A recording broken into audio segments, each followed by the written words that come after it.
I'd say confidence. And not the cocky confidence where you're like, I know everything. I think the confidence that I can do this. Because once you finally take that leap and you do it and you figure things out along the way, because I mean, I have no idea what I was doing. I still don't know what I was doing. I still don't know what I'm doing. That's how I feel, at least. But I'm confident that I can figure it out. And typically I usually do. So I think having that mindset of being open and being confident that you can do it is huge. And that's what's going to help you succeed.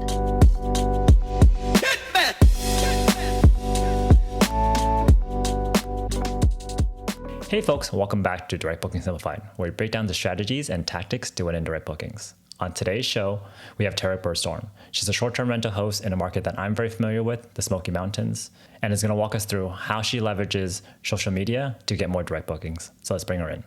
Hey Tara! Hi. Welcome to the show. Thanks for having me. I'm really excited to be here. I'm very excited to have you here.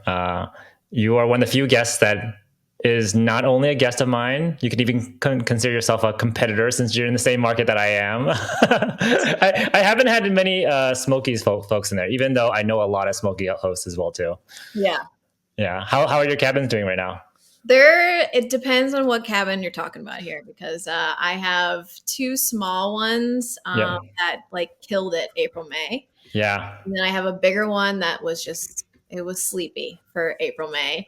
Yeah. But I did some work on the back end ahead of time, and I was able to get most of that booked for the summer. So nice. It's kind of flip-flopping. So yeah. What's your booking window look like on both the smaller one and your bigger one? So the smaller ones are usually around like 6 weeks out. I try to have those booked. Yeah. The bigger one, more like 8 to 12. I think bigger groups plan ahead of time, Yeah. But these days I'm seeing more and more last minute bookings, like Memorial Day just booked last night.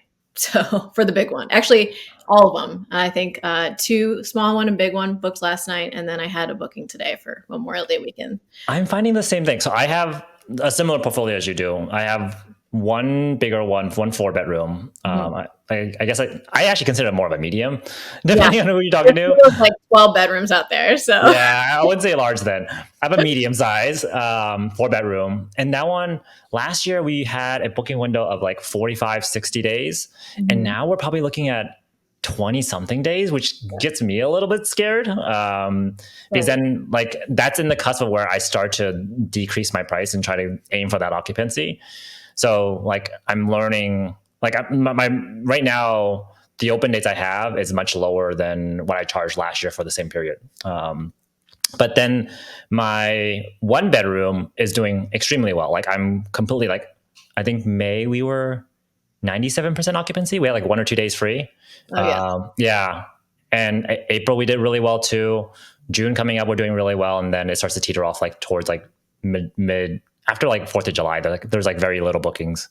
Yeah. And I'm already starting to work on September, late August now, because I feel like it's going to be like April, May this year. So I'm like trying to get those booked up slowly but surely. What are some of the things that you optimize for? Is it mainly like revenue management, like on the pricing side, or are you doing other things as well too? Mainly revenue management. Yeah.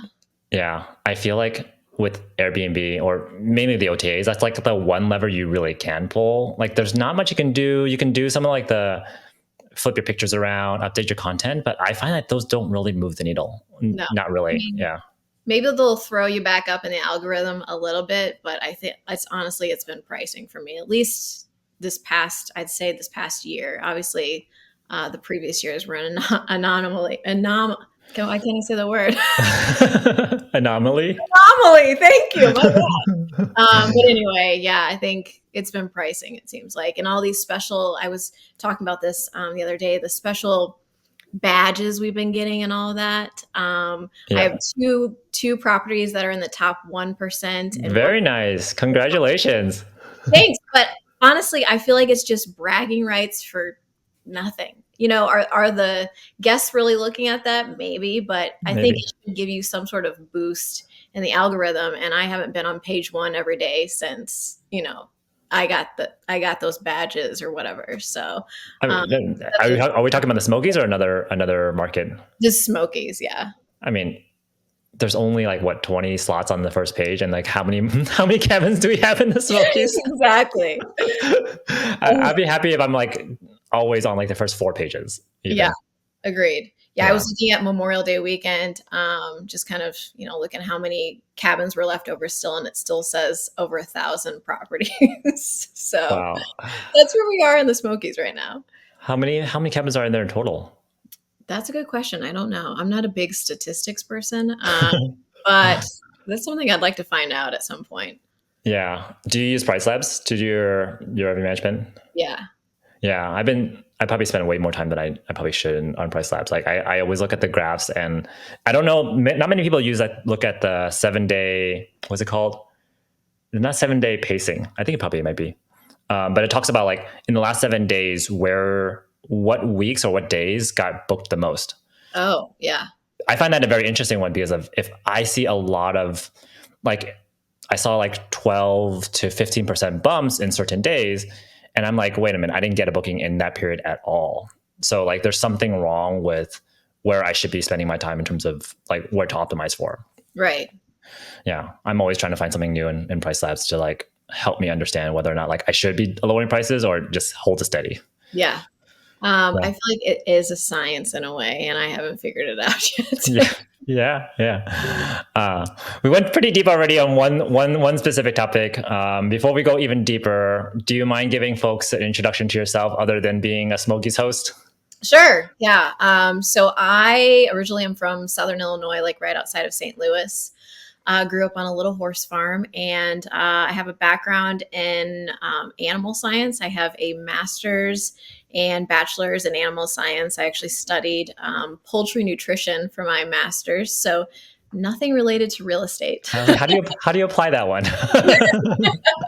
And I actually still I have a W-2 job still that I do, and I sell vitamins and enzymes to poultry companies. Um, so yeah, that's my daytime job. Yeah.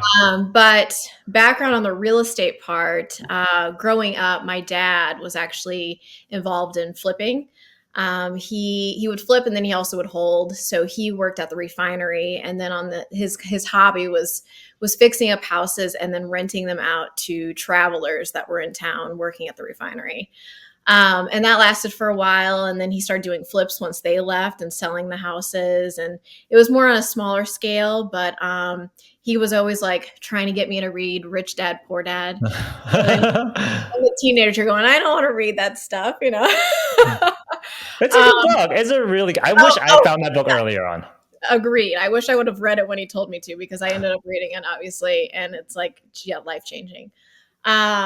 So anyway, fast forward, went through college, and we moved to Nashville in 2017.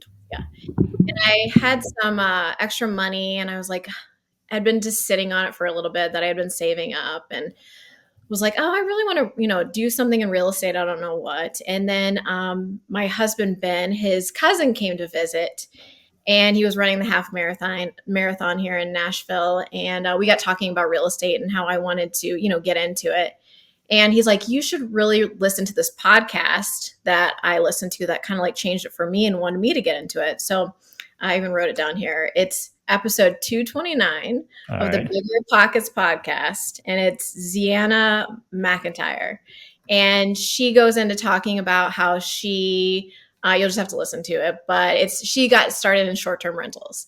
And then I kind of went down a deep hole of like podcast listening, and was number one fan of Bigger Pockets. And Yep.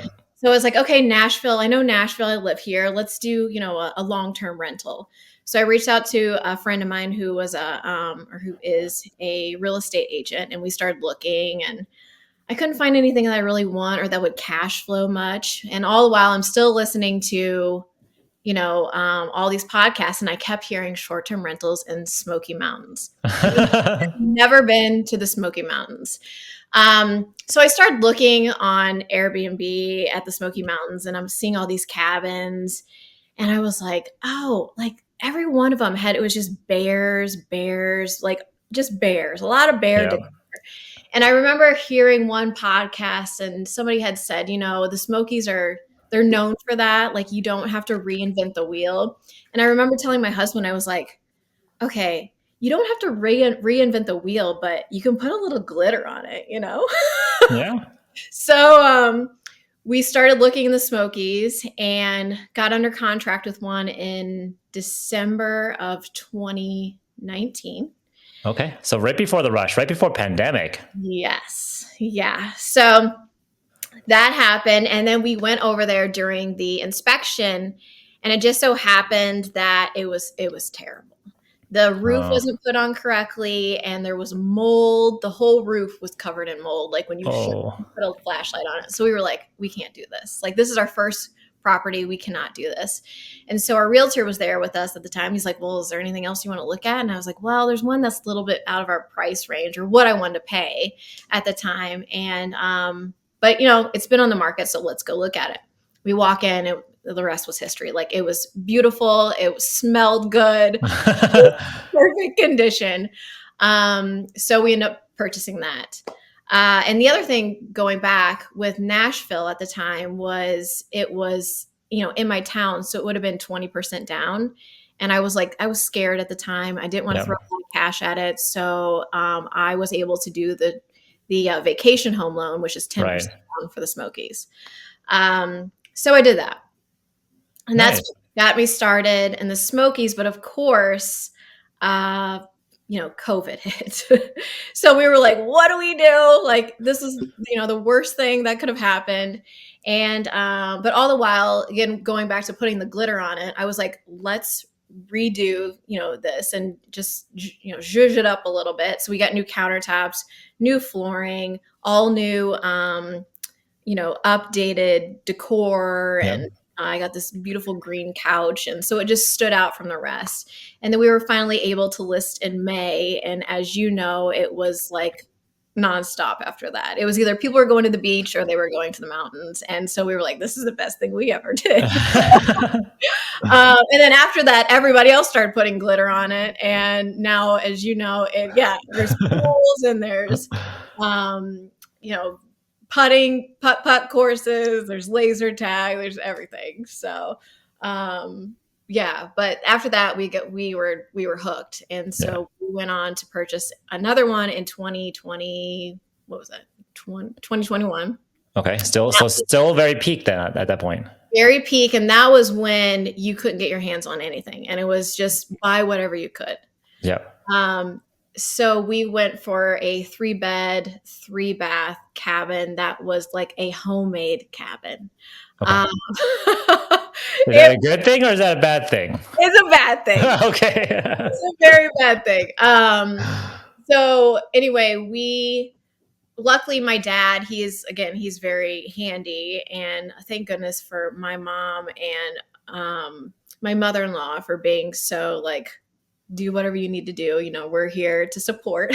Yeah. My dad was like, well, I can do it. I can do whatever you need. And I was like, are you sure this thing, you haven't seen it in person? This thing is, I don't know about it. He's like, it's not a big deal. We went through the inspection list and everything. And next thing you know, I purchased it, and it is a full on renovation. So my dad and Ben, my husband's dad, came down, and we ended up working on that thing for, I think, 5 months. Wow. And so not your ideal like investor story where you want to just get it going quickly, but it was more like a family affair, and we learned so much. We drove to the Smokies every single weekend for, again, 5 months. Yeah. But now that thing is my top producer, and it has doubled in, price if we were going to sell it. So, Wow. yeah. What do you think made it separate from, like, why do you think it's your top producer versus some of the other ones? I mean, just based on my net every month, it's and for what I paid for it. And it's a great property. We put in built-in bunks, so we were able Nice. to sleep more. It's right that at the bottom of the driveway, a little further, there's a fishing pond. Nice. So we provide poles. So I think things like just little things like that people love, and it's private. It's a great cabin, but yeah. So did that one, and we were like, after that, we were like, we can't do this again. Like we cannot go on and do what we did. And then here we go, 29. That was 2021. I said Yeah. 2021. I got pregnant, and then about around Thanksgiving happened, rolled around, and we like a bunch were coming online. Yep. And of course, at that time, it was like 20 plus offers on anything, like literally anything. As you Yeah. may, Is this I mean, 22? Is this November 22? 20, no, this is 21, Still November. 21. Yeah. Okay. Um, so anything we put an offer on at that time, it was, we weren't competing. Yep. And then this little chalet, we call it's a roundette in Gatlinburg, showed up the day before Thanksgiving. And we just threw an offer out there. And luckily, I don't know what was wrong with these people or what they were thinking. They were just like, we'll take it. When there was literally they were just like, we don't want to deal with any sort of offers and back and forth over Thanksgiving. So it's yours. Very And nice. like, oh, okay. So anyway, we closed on that one in January of 2022. And that again was a full renovation. But luckily that one was only 800 square feet versus the 2,500 square feet that the last one was. Yeah. Um, and so we started the renovation on that. And then I ended up having the baby. And so we had to wait a little bit, but we only waited 3 weeks. And then that our poor daughter was back and forth to the Smokies with us every weekend from 3 weeks old. And then we finished that one in June of 2022. Right in And time. yeah, so luckily all three of them were within a really, really good time that we had purchased. Yeah. And then I recently purchased one in Chattanooga, Tennessee, a townhome. Okay. Last month. What drove you to do Chattanooga? So my husband is a veterinary ophthalmologist, and Okay. he started his own practice last year. So that's why we took off a year of buying short-term rentals All right. because we purchased commercial property for his practice. And he had a satellite clinic that he wanted to open up in Chattanooga. We were like, well, what if we get, a short-term rental there, and, the doctors stay there on the days that, they need to be there. And then we rent it out any other time, which is mostly the weekends or Right. Thursday through Sunday or whatever. And we were like, that's a crazy idea. Like, there's no way. And I just so happened to see like this A-frame that came online in Monteagle. Okay. And I was just really interested with it. So I reached out to the real estate agent. She told me her story and how she had short-term rentals in Chattanooga and whatnot. And she was like, actually, I have one coming on board here really soon. And it already is permitted. You just have to do, switch the permit over to your name. Right. And we ended up getting that one. So Congrats. we have to make this work. So yeah, I'm excited about Chattanooga. I know there's a lot of like regulations and people are a little scared of it, but the area we're in is a good area. And like I said, it was already permitted, and the city did a great job of, getting the switch for me. So I'm confident. Are they one of those cities that does like the grandfathering in? If you're already permitted, then you're pretty good, but getting into it. So. Yeah. Mm-hmm. I think what I hear, none of my properties are kind of in that state. We're all like, most of our properties are in pretty short-term rental friendly spaces, but I hear like the spots that have regulations actually perform pretty well, because then you're stumping the supply that can actually come back on the market as Airbnbs or as short-term rentals. Oh yeah, exactly. I looked online because I listed it on Monday, and I got a booking for this weekend yesterday, 2 days ago, and I was just interested to see how many, properties were online for Memorial Day weekend versus what the Smokies were, which was over 1,000. Yeah. And I think in Chattanooga it was like 150. So you get the big difference there. But obviously also a big difference in tourism too. So yeah. Actually, I wouldn't mind being in a smaller area. Like our Branson property is like, it's much easier to stay on the first 2 pages than it is in the Smokies. Like in the Smokies is really, really hard. Yeah. So what's next for you? So we are under contract with a condo in Nashville, which also is very controversial. It is zoned for short-term rentals. It's right on Music Row. We Okay. actually have been under contract for 2.5 years. It's a new build property. They said that it would be done in a year, and here we are 2.5 years later. And now we're finally getting to the finish line. And of course, it's all like happening at once when this Chattanooga property is coming online. And Yeah. husband's doing everything with his business because he's doing a full build out for his actual practice right now. He's like in a temporary building for his clinic. So yeah, everything's happening at once, but that's kind of what's going on for me. Yeah. When you got in contract with that one, did you already get your loan in place, or are you getting like? Do you not close on the loan until it's actually ready? Yeah, you don't close on the loan until it's actually ready. It's funny you say that because I'm like in the process of trying to figure out what's the Yeah. Yeah. We best. run the numbers a few times. Like, Yeah. there's a huge percentage difference, like a year or two, especially two, Oh yeah. because I think like even a year ago, the rates were probably in around the same spot as right now. But if you Mhm. go back even 6 months more than that, it was dramatically different. Oh yeah, yeah. So I was able just to show like a pre-approval at that time. Yeah. It's amazing that like lenders will do that when they don't even know when it's going to be done. But now I'm in like the nitty gritty of okay, exactly what kind of loan do I want to go with, and what lender Yeah. I want to go with, and all that, and having that lined up. So Yeah. But the numbers still work out for you? yeah, Oh, yeah, I think they will. I don't think they're going to be as great, but I mean, I could be pleasantly surprised. So we'll see. It'll be nice just to have also a place for like overload of family, somewhere yeah. to put them. That's because we don't have like a huge, huge house. So we're not even a huge, huge house. We don't even have a huge house. So when we have like all the family in town, sometimes they have to stay at a hotel or whatnot. So it'll be nice to have that place. Yeah. Yeah. Nice.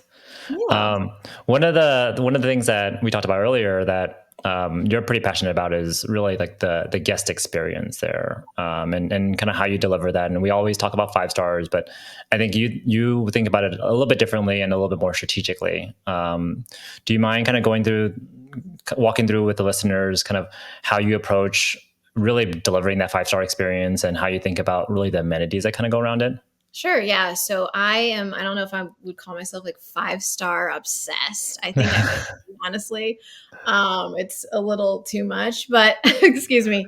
I have 494 reviews total out of four years of hosting, Okay. 494 reviews, and 493 of them are 5 stars. Oh, you must hate that one. I hate it.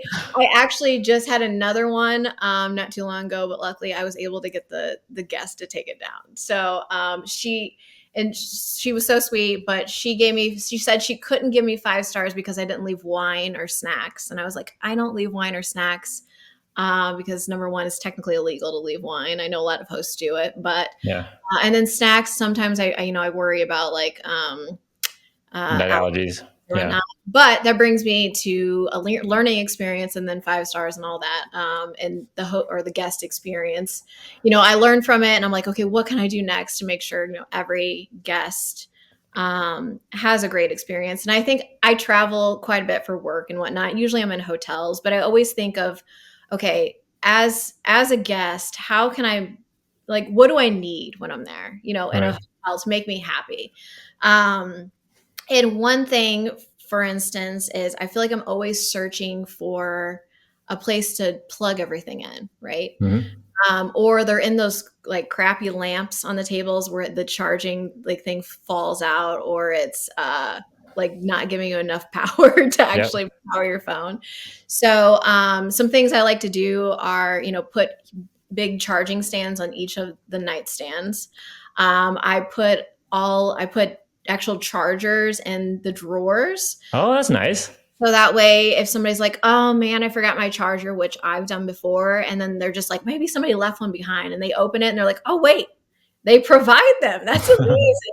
And yeah, they may go missing every once in a while, but it's like $10 for a 3-pack or something. If Oh you can't, yeah. if you can't like replace that, then you're not doing something right. Can't afford to replace that. Um, and then I label like everything in terms of the light switches. Yep. They're not straightforward. All of the kitchen cabinets are labeled with what goes where. Obviously the coffee stations and I think the biggest thing is providing not just like a startup of 2 K cups. I'm providing a whole jar full. Yep. Same with like trash bags and dishwasher pods and cleaning supplies and things like that. Like nobody wants to walk in and be like, "Oh, I need to go get more toilet paper." So I think, am I doing like the major things? Like, I don't know. I've seen a lot of hosts do, um, Like the baskets. yeah, the baskets. Yeah, the baskets. I don't do the baskets. Would I like to? Yeah, but a lot of it comes down to storage. I don't have the storage for it at some of my properties. Yeah. Um, but and then messaging, just being straightforward with messaging and being in contact and with your customer or your guest, and then also setting guest expectations. A big thing I do in my listings is I say like 4 or 5 things that I don't like about my property, and I don't want to like Oh, that's interesting. not sell it, but I want to make them aware of what could be. So, like pest bugs and the smokies, you're going to see a bug every once in a while. So I put that and the other things to note on Airbnb. Yep. I put, there's so many pet or so many bugs or wildlife or whatever in the smokies, and one may crawl in, but we do treat it monthly for pest control, but just to make you aware. And I think when people read those things, and they're less like and they do encounter them, then they're less likely to come to you for like somebody, I need help or I want a refund or whatever, because you can just be like, oh well, you already read it, you already saw this before you booked. Yeah, I completely agree with that. Like that's like I think with anything is like really setting that expectation there, and if Exactly. you set that expectation early on and I actually consider a relationship, but if you can set that on very early on in the relationship, you're then able to help them kind of adjust things as appropriately. Because if they think like, oh, this is a gorgeous home, it's going to be no dust, no pest, like none of that stuff, then they have a pretty high bar, which you then have to meet. But Right. if you are very upfront saying, yeah, this is a cabin in the woods. It does get a little bit more dusty than usual. We do get pests every so often. You may encounter a bear every so often. Like if you tell them about those things, and they're like, oh yeah, it's no big deal, and Yeah. and they just have that expectation there. Yeah, and like power outages, I'm sure you probably experienced the power Yes. outages in the Smokies. It seems like it happens after every storm or big rain or snowstorm or whatever. I write that in there. Hey, if the power goes out, it should be on back on within an hour. If it's not, contact me. So then people aren't messaging you right away, when the power goes out, and they'll be like, okay, she said it'll probably come back on, so I'll wait. So, yeah, things like that. It's just trying to be as straightforward as possible, and provide the basic amenities, so they feel like they don't have to go anywhere else. Do my properties have the huge game rooms and like what we were talking about, the pool? I don't have a pool. I don't have laser tag or anything like that. But I do try to provide the best experience, so when you walk in, you don't have to leave, other than you need to bring your food, obviously. So Yeah, yeah. How do you think about, or what's been your experience of having your cleaners or your team really adhere to that quality standard, and how do you actually maintain that? So I have a bonus structure in place for my cleaners. For every 5-star review or 5 stars, like in the cleaning category that I get, I give them a certain amount of money for that. And typically, based on my messaging, I'm getting like 85-90% of guests reviewing my properties. So they get a decent payout every month on just bonuses. And then I'm an owner who, as soon as they say, bring something to my attention, I fix it. Um, Mhm. a lot of people, or they have told me that a lot of their other owners won't address anything. So they'll tell them, and then they just won't do anything about it. So like, I have 2 sets of cleaners right now, and they both, and I'm not like trying to toot my own horn or anything, but they always tell me, they're like, you're my favorite owner to work with, because you fix things, and I don't make a big deal about the the 5-star reviews. I don't like throw that in their face or anything. It's just kind of like, hey, here's an extra bonus. And I don't even tell a new cleaner ahead of time about it. It just kind of happens Hmm. for the first month. So I don't want it to be like, hey, I'm watching you kind of thing. If I don't get my 5 stars, you're in trouble. um, but anyway, so I think that's the big part of it. Yeah, that's that's really awesome. Do you use inspectors at all in any of your places, or do you have someone kind of walk through it? Well, I guess you're not that far away. You're 3 hours away, so I'm guessing you visit your properties every so often. I'm 3.5, 4 hours away, and I don't visit them that often. I Yeah. I did obviously when we were working on them, each when we were doing the renovations. But since I've had my daughter, I don't go there as much as I honestly should. They're honestly my cleaners are so great. They're my eyes and my ears, and I also have a monthly maintenance man who Okay. goes through, and he was a inspector and is for his previous job for properties. And so he kind of just goes through his checklist. And then at the end of the month, he sends me an invoice with anything that's wrong in there. And then I'll either have him fix it or I'll bring on another handyman to take care of it. Yeah, yeah. I think I learned the hard way, or not maybe not even the hard way, but I learned that even though your cleaning crew can take care of some of those things, it's actually better to bring in a handyman because your cleaners are there to get in and kind of get out and move on to the next property, and they kind of have this mindset of like, okay, I have to do these things, and if they find that the blinds are messed up and needs replacing or things like that stuff, they oftentimes they don't even mention it, because if they mention it, then that's one more thing that you're going to ask them to replace or put in there or whatever. So I find that it's just a lot easier to have an inspector or handyman kind of walk through the place and say, okay, these are all the things I found, because they're going to look at for every single thing, because that's more hours or more things that they can clock in as well too. So like the motivation there is a lot different. I just find that the when I rely on the handyman or inspector to do the work of making sure the quality is there, Mhm. I think it's a better outcome. Oh, I totally agree. And especially like things like locks. Oh gosh, locks. Um, Before I had him, they were like constantly going out of battery. And so I put, and then you tell your cleaners like, hey, can you fix the lock? It's dead. And they don't have a screwdriver to take the back plate off of the lock. So getting ahead of it and, having him change the batteries out every month or every other month has been like a game changer. So like you said, just having that other set of eyes is necessary.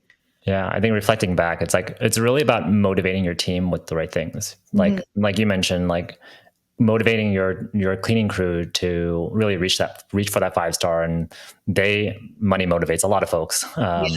So that's a very natural way to like get them to do it, rather than like you like coming down with them on a with a hammer if they ever get like a 4 or 3 star review on the cleaning side of things. Like that's more effective. And same thing goes with on the maintenance side too.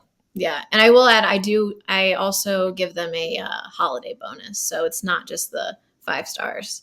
Um, so yeah, I try to compensate as best as I can because they're truly acting like a property manager, and they do hard work and they do great work, and they should be rewarded for it. So Yeah, likewise. Yeah, I do the holiday thing. I should probably schedule it a bit better because I don't do it until like pretty much like the Christmas morning.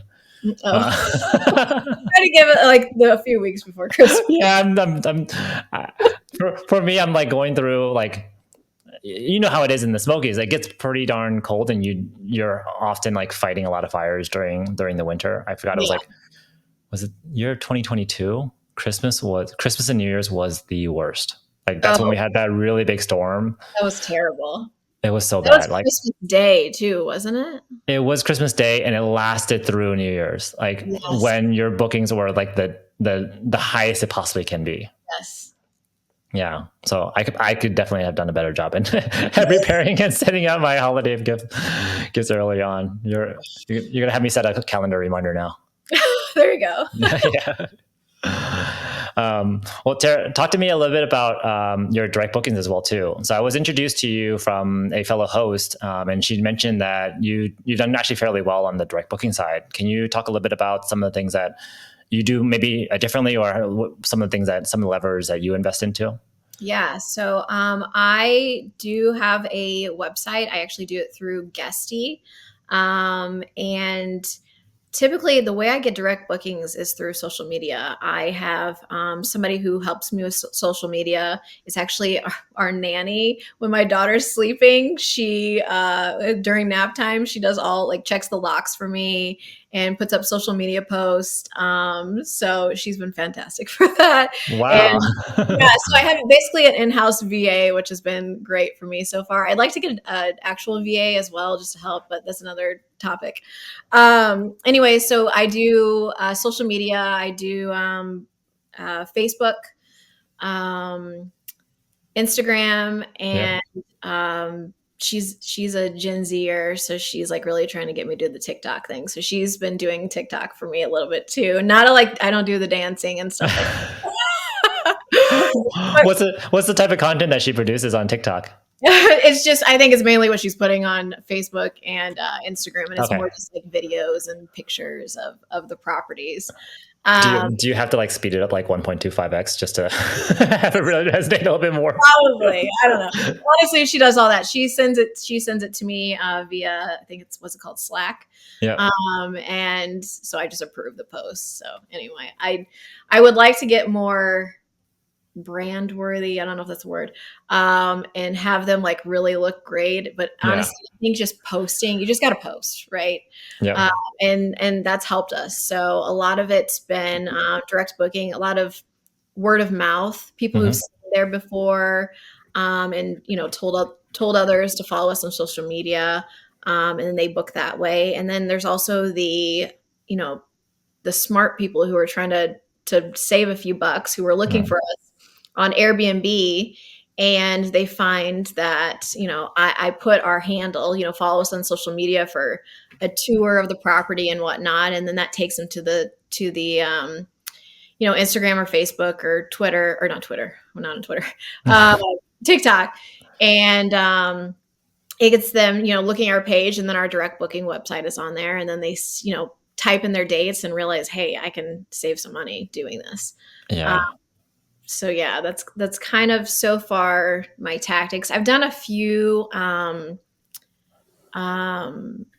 ads on our Facebook sites, Okay. like Nashville. I try not to do the Smoky Mountain ones because everybody does the Smoky Mountain ones. Like as soon as somebody posts in those, it seems like there's like 100 people who throw their cabin on there, and then it's just overwhelming.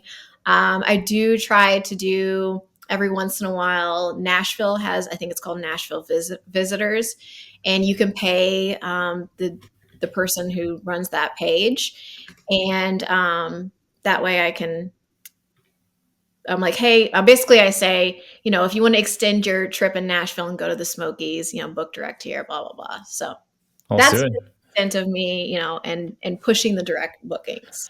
soon you'll be able to host them in Nashville and then send them over to the Smokies. That's true. That is true. They could land in Nashville, stay a night, and then yeah, go to the Smokies. That's not a bad idea. That might be a package for you. A lot of people really do that though. I have quite a few people because I have an automatic message that goes out saying, "Hey, do you want to stay an extra night for a discount in the Smokies?" And a lot of people come back and say, "Hey, I'd love to, but I can't because we're going to Nashville for a night before we fly out of Nashville." And so it's like, and I always just am nice and say, "Hey, I'm happy to give recommendations and whatnot." But yeah, I should make that like a package somehow. Yeah. Well, when we fly, so we're from the West Coast, right? When we fly in, we used to do Knoxville, and because that's a closer one. It's like an hour drive from the Smokies. But having two young ones, we actually prefer to fly to Nashville. Oh, And really? Just so you don't yeah, have to do the layover? exactly, because there's no directs from the West Coast, at Right. least not in San Francisco, all the way to Knoxville. So we go direct from SF to Nashville, and then we'll do the 3 hour drive. So the last time we went to the Smokies, it was a red eye. And then once we landed, it was like 5 o'clock local time. Mhm. And I would just basically get the kids to the rental car. They would sleep another 3 hours. and then dad is like completely beat. Like I'm completely beat by the time we get to the cabin. Yeah. But the kids are like well rested. They had 5 hours on the flight or 4 hours on the flight and an extra three in the car. And mom and dad's carrying them, like shuttling them through and through. So like they had a really good time. Yeah. It's hard, but I actually prefer that than having us stay at the airport for an hour in the middle of the night or in the middle of our trip and then do it all over, like do it for another like 2 or 3 hours. Yeah. So yeah, I can completely understand why folks like want to go into Nashville, and then you can also have some good food while you're in Nashville. Well, that, and I think a lot of people want to experience the honky tonks. So. Yeah, yeah. Did you go to WealthCon? I'm sorry. Did you go to WealthCon in Nashville a couple months back? I did, but I went there and then I came home. There was no honky tonkin' for me. I enjoyed Broadway at like all costs. It wasn't too bad. It wasn't too bad. I think it's low season too because it was in the. Yeah, February is usually pretty slow in Nashville. January, February, beginning of December, and then after that, it's running wild. So I saw pictures recently, and that town is really busy now. yes, yeah, and you can spot a tourist from a mile away. They all got their hats on, their cowboy boots, and like no one around here wears those things. You mentioned earlier that a few folks will find you on Airbnb and then they'll go to they'll go to your Insta. So I'm guessing you put your handle inside your listing, right? Yeah. Do you do what some folks do, where they'll pin a post on comparing how to compare your Airbnb rates against your direct booking rates? I don't, but that is a wonderful idea. Usually I'm just putting like save by booking direct, but I don't put an actual number to it. And that is fantastic. Yeah, that's a really good tactic. Like if you run like a quick, sorry, say again? Are you doing that? Like, do you have I everything? I haven't done that yet. Quite honestly, I schedule most of my posts. So I don't think about my social all that often. So I'll batch post everything. So I'll probably create 3 months of content.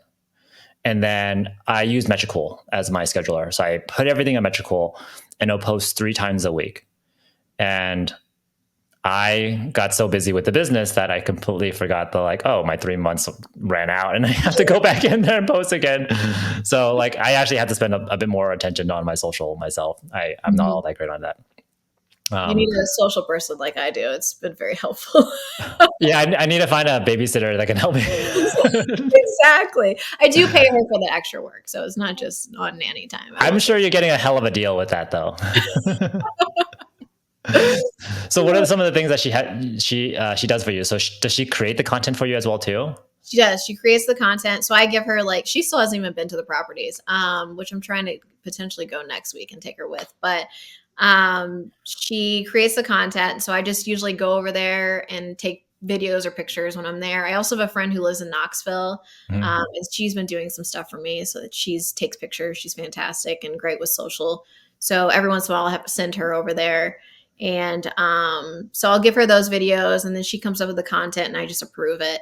And then also she does the door locks, like I said, and she responds to every single review on Airbnb. That's part of one of her jobs. So wait, you said door locks. Are you talking about assigning new codes to every new guest? Just making sure the codes correlate or are in there. Guesty does all of my automatic door code generating, but sometimes it doesn't work. I don't have the best internet at one of my cabins, and then I have another cabin that the door lock just always seems to go offline. So I learned the hard way where I would have guests texting me saying, hey, I can't get in. Yeah. And then I'm scrambling to figure it out. So now we try to get ahead of it. So she even messaged me today and was like, hey, just so you know, one of the locks is offline. So love that. I don't know if you have issues. I'm sorry. Is there no way to get a notification on that stuff? No. Or I think it'll tell you if it's offline. Yeah. And I did turn that on, but because it would tell you when it's offline, then online. And if you have a weird internet, it'll just keep going, and it's just annoying. So I turned that off. But I use the Yale Assure locks, the Yale August. I don't know what Yeah. you use, but it seems like the new generation is a little bit better than the old ones, and I have some old ones. I may just need to switch out, but Yeah. I use just Schlage myself. I ironically I work for August. really, Yeah, yeah, yeah. I did a lot of mobile development for them their subscriptions, and then they ran a couple like in-home delivery pilots with FedEx and a few others, hmm where if you had an August log, and this is like before Amazon Key, that you can deliver into someone's home. So we were partnering with a lot of like the major delivery companies into delivering inside your front door. oh So, wow, yeah, ironically, I did work for August a little while back. okay, and you don't use them. I don't. Well, the thing about August is that it needs that extra hub there, that little white looking box. That's where the new ones don't need that anymore. Yeah, yeah, But yes, you're right because that's my number one problem is when those things go offline. People unplug them, even though I like put a little sticky on it that says "Do not unplug." Or when the internet goes off, for some reason, it's a pain to get it back online. But yeah. So we use the Yales at home. We have like four of them here in our homes, but like exactly like the hubs get like taken offline. People don't know what it is, and when you unplug it, they don't see a difference. Like your lock still works. It's just that they don't know that you can't register the next set of codes because of it. right, So like I don't want to worry about a guest unplugging it and then like I can't let my next guest in. So yeah, the Schlage is easy because it just Wi-Fi direct connects and it's actually been pretty reliable. Like good. I can't really fault it for very much other than like it's not easy to see at night. Like Yeah, you actually have to press a button on the lower right corner to see any numbers. And if you've never been to one of those locks, like you wouldn't have known to hit that little home button. yeah. That's the only thing. I've heard mixed reviews of it not working and working. I feel like that's for all of them though. So, Exactly. but I might switch them out to the new version because they don't have the box anymore. So I just put one on my townhome in Chattanooga. So we'll see how that goes, and then I'll make the Yeah. decision after that. Yeah. Live with it for a little bit before you overhaul your entire your entire internet. Exactly. Yeah. So you mentioned like um, word of mouth is like really big for your direct bookings. Like how have you seen that like user journey and what do people talk about and like how does that drive your direct bookings? I think honestly, one reason I get them through the social media is the reviews. I think Airbnb in a way assists us Okay. because, and this also, shows, I guess, how basic my website is through Guesty. It's supposed to show the reviews, but it doesn't for whatever reason. So I think Airbnb guests will go to that and see, okay, she has 200 and something 5-star reviews. This place is legit. Right. I'm going to go now to her direct booking website and, book it through there so I can save some money. Um, and then I've also been getting, interestingly enough, I have been getting bookings and then a month or two later, like bookings ahead of time. Okay. A month or two later, this is now the second or third one in like a month that I've had somebody say, hey, they'll message me through my website saying, hey, I just found out that you had a website. Can I cancel my booking on Airbnb and then, book directly through you? And so I can't say no. Technically, I don't want them to cancel an Airbnb because Airbnb, yes, is doing me a favor of getting Yep. that book in the first place. And also cancellations from the guest side, don't always look the best for you as well. But I say, yeah, go ahead. You risk potentially if you take too long, it could get once you cancel on Airbnb, it could get booked up. But usually, if you do it quick enough, it'll be fine. And I've had a few people do that now, which is very interesting to me that they are asking after the fact rather than doing the research, up front. And so it's making me wonder, okay, are how are they getting to that point, right? How Yeah. are they booking 2 months ago and then all of a sudden finding my website? Are they just trying to look up their trip and just put in the name? I do like name all of my properties. And then, like I said, I have the socials for them too. So Yeah, it's just I don't know. Maybe you have the answer to that. I don't know. Well, like, so how are they reaching to you? Are they messaging you inside the platform, or are they reaching out off the platform? Off the platform. So they find the website and then they do like an inquiry through the website saying, "Hey, I just found this website. Can I book through the website now and cancel my Airbnb um, I, reservation?" I, I'm guessing these guests are getting a lot more savvy. They know not to ask the same question on platform because they Yeah. know that you wouldn't be able to give them an honest answer. Like what I've noticed probably maybe in the last 8 months, direct bookings is getting a lot more common. I've seen a lot of posts of people sharing like hacks and ways to find out if an Airbnb has a direct booking site, like doing a Google reverse image search or copying and pasting um, the headlines Mhm. or the descriptions. And if you do that and you do decently well in SEO, your website will basically pull up. And that's an easy way for a guest to know that, like, oh, this is a property management company that has the ability to book direct. And I think the more that hosts talk about it and give folks the option, it's probably going to be a lot more, like we'll start to see that more and more, if anything. Mhm.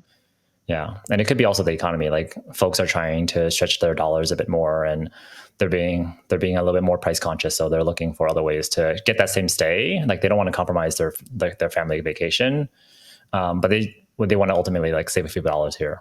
Yeah, and that's the last one I just got a few days ago, who inquired about it. He was like, "I would really love to save. It looks like it's going to be a significant savings for me. So, can I do this?" And I just was like, "You can do it. You're more than 30 days out from my cancellation policy, so you can do it." But I was like, "Please do not say anything in your cancellation note about direct booking, because then I can get penalized potentially, and I don't want to risk that. But I also want to make the guest happy, so." I always make sure to throw that in there, and they're always like, "Oh, of course not. We won't say anything." So Yeah. Do you like the direct bookings more than the guest being on Airbnb? Like, how do you feel about that? Like, if someone's like originally found you, they're going to book with you anyways. Do you prefer them being on Airbnb or direct, one way or another? I like them both. I think I'm less scared. I hate to say that, Yeah. doing it direct, because there's always. I just feel like the Anxiety. OTAs are just like hanging over you. They're on your. It's like the angel on one shoulder and the devil on the. It's not like they're the ones who are giving me the business, right? So I can't knock them at all, and that's what's given me success. But I think for a direct booking, it's like, oh, okay, I guess, yeah, they could give me like a bad Google review or Facebook review, but it's not as big of a deal.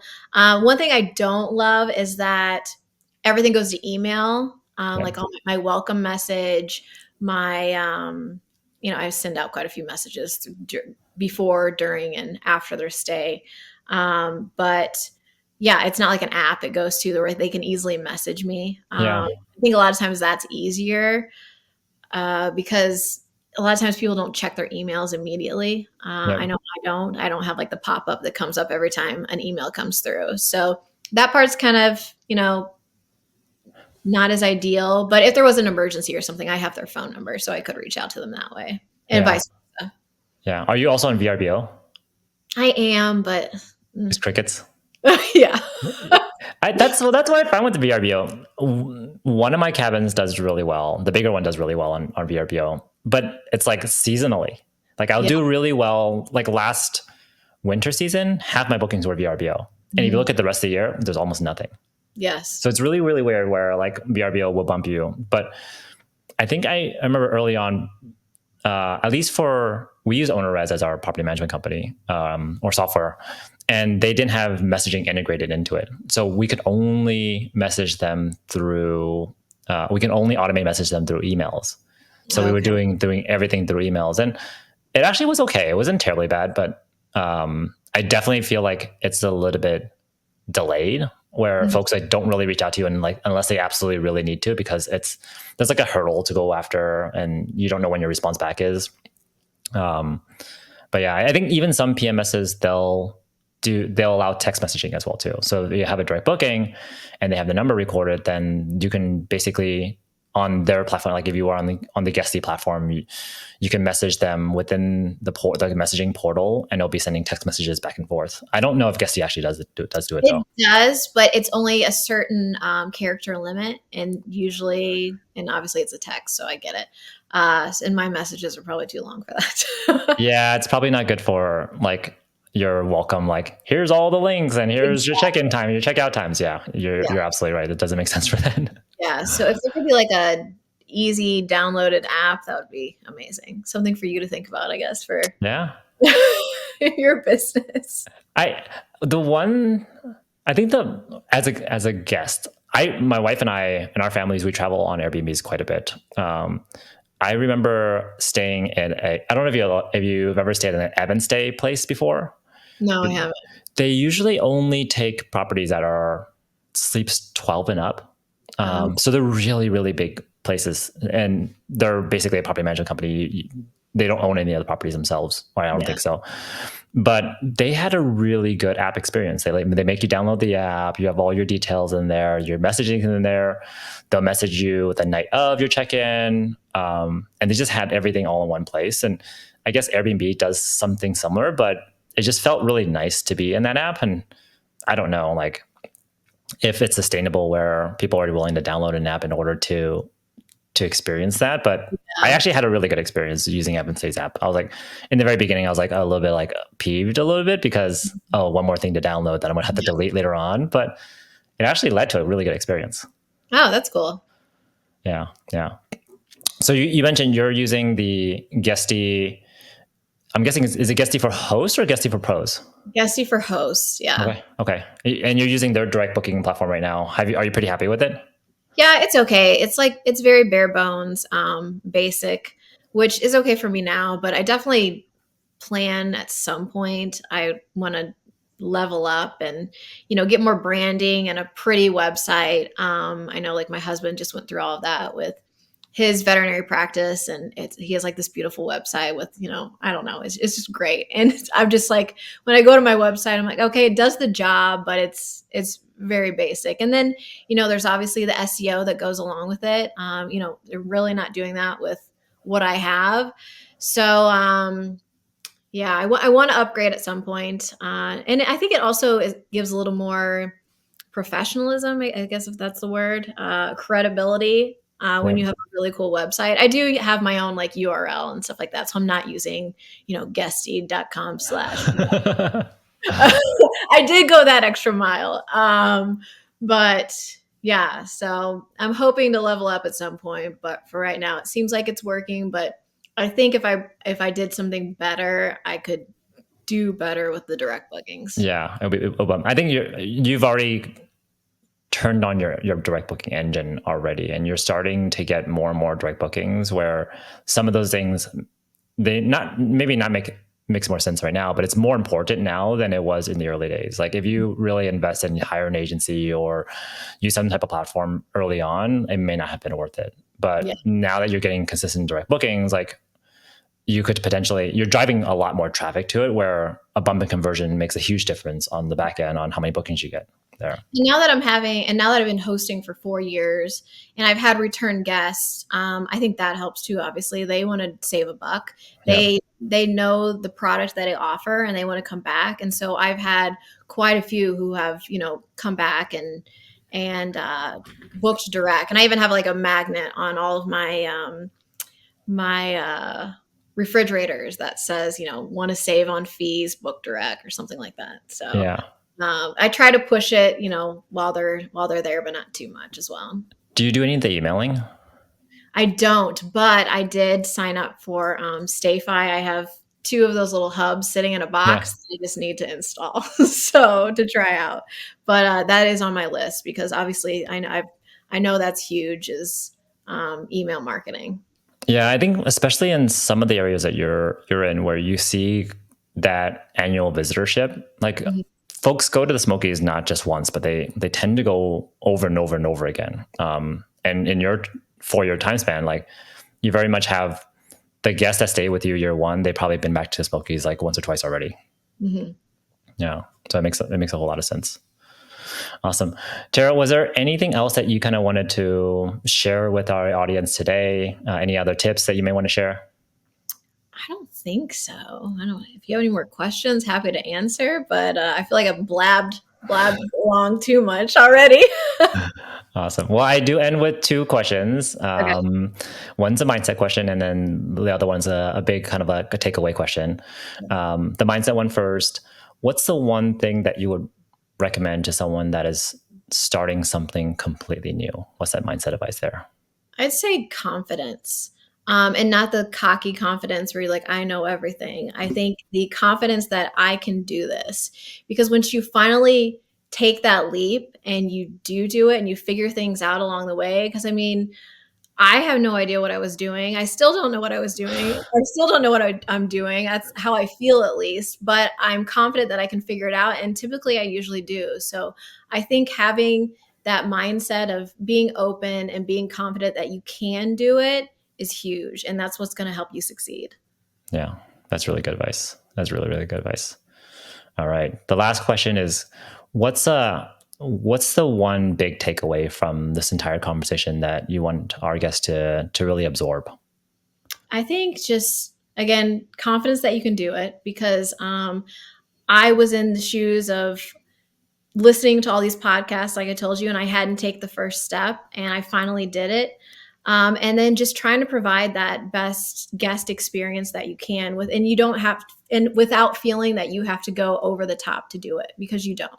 You just have to provide a great product and give the guests what you feel like you would want when you're traveling, and then the rest should fall into place. And again, that will also lead to repeat guests and direct bookings. Yeah, absolutely agree. Well, Tara, it was really good having you on the show. Thank you for sharing your entire experience of how you kind of grown your portfolio, where you're going next, and giving us a bit of advice on just how you approach direct bookings in the first place. I appreciate you having you on the show. Thank you so much for having me. It was absolutely fantastic, and I'm so happy to be here. So thanks again. Thank you. Bye. Bye.